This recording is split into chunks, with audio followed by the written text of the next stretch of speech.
За сангийн яамны хийсэн танилцуулгын тоонуудыг нийлүүлээд харах юм бол 18-аас 24 он 25 он хүртэл төсвөөс тэгээд нийслэлээс нийлээд нэг 600 орчим тэрбум төгрөг агаар мөхөрлөл эсрэгш. Тэгээд цэвэр агаар сан гадны зээл тусламж бусад ингээ нэмэхээр тун ойролцоогоор 1 их 80 төгрөг гарч байна. Тавталгаа түлш шахмал түлшийг дэмжихийн тулд Эрдэнэс тавталгоос 1.1 их 80 төгрөг өнгөрсөн жилүүд гаргасан. Тэгээд нийлбэр дүнгээр 2 их 80 төгрөг.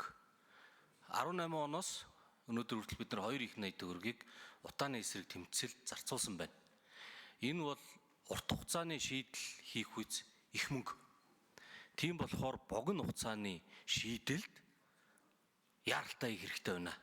Бушуугны хэдэн 100 тараагаадах энэ хэдэн машины янданг катализатор нэмий. Эсвэл одоо юу яа? Бас нэг гой боловсроос үйлдвэр нүүрс барь. Ийм юм чинь ингээд шийдвэр хүрэхгүй байх гэдгийг бид нар одоо өнөөдөр сонссон санхүүгийн тооноос харж байна. Тийм болохоор мөнгө урт хугацааны юм тиймэр байна.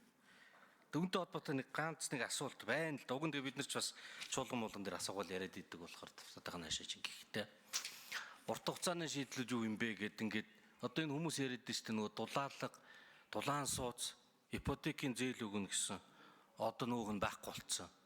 Засгийн газрын үйл ажиллагааны хөтөлбөрт дулаан суудсанд ипотекийн зээл олгоно гэж бид нэр тусгуулсан. Их олон жилийн нэрээ явж иж арай гэж орсон. Тэгээд монгол хэлэнд нэг юм хулхан дээр сарнаа ургуулна гэж гоё үг байд. Хөтөлбөртөө оруулсан их хурал дээр ярьсан. Тэгээд төсөв дээр байхгүй. Тэгээд нэг юуны зүгээр дэмжлэг гээд 30 тэрбум төгрөг байгаа.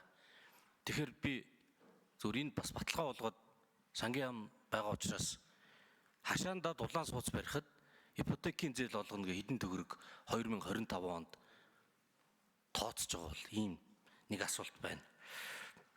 Хоёр дахь нь нийслэлийн 2040-ыг өнгөрсөн 7 хоногт чуулган хилэлцсэн маш их ажил болсон байгаа. Тэгээ тэр дээр ингээд 120 мянган айлыг дахин төлөвлөлтөнд 50 мянгаыг ингээд дулаан суудсанд оруулнаа гэдэг. Тэгээ тэрнтэй холбоотой ингээд ипотекийн төрөгдөд явах байх.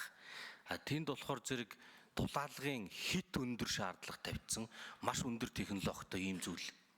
Тэрэн дээр бол тэгж болохгүй, амьдралаа бодох хэрэгтэй.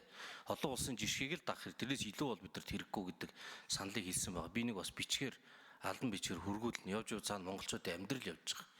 Тэгээд энэ их 80 төгрөгөөр зараад байгаа нүүрсэн зарж байгаа мөнгөө түрүүн тэнд хэлсэн шүү дээ. Тэрнээс баггүй хэмжээг дулаан байрсан зарцуулъя гэж. За баярлалаа. За санал хэлчих үү? Золоо гişөөр нь. Сангийн яам хариулах уу? Сангийн яам хариулах уу? За. За сангийн яам санжаад орж за гişүний асуултанд хариулъя. За ипотектэй холбоотойгоор бол улсын төсвүүдээр бол одоо их хэмжээний бол төсөв бол тусаагүй. За хөтөлбөрүүд бол харин байгаа. Жишээ нь орон нутагт хэрэгжүүлэх одоо хөтөлбөрүүд бол байж байгаа.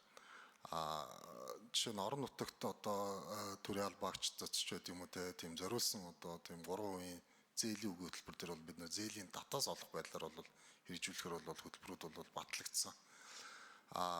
Нөгөө талдаа бол яасан бэ гэхээр хуримтлалын санд бол тодорхой хэмжээний мөнгө бол одоо ингээд хуримтлагдаад эхэлж байгаа.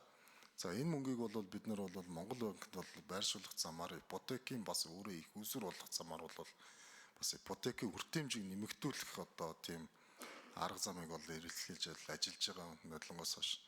За тэгэхээр Монгол банкн дээр бол ипотекийн одоо бодлого маань өөрөө явна.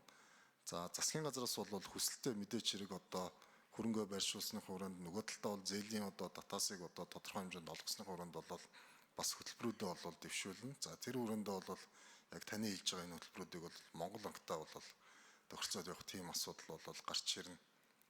Бусдаар бол яг төсвүүдээр бол таны хэлсэн тусгаас нь тэр зардал бол сая сүүл төсвүүд шинээр батлагдахтаа бол хасагдсан. Тий төсөв байхгүй. За баярлалаа. За одоо улсын хурлын гишүүн Бачимэг асуулт асууна.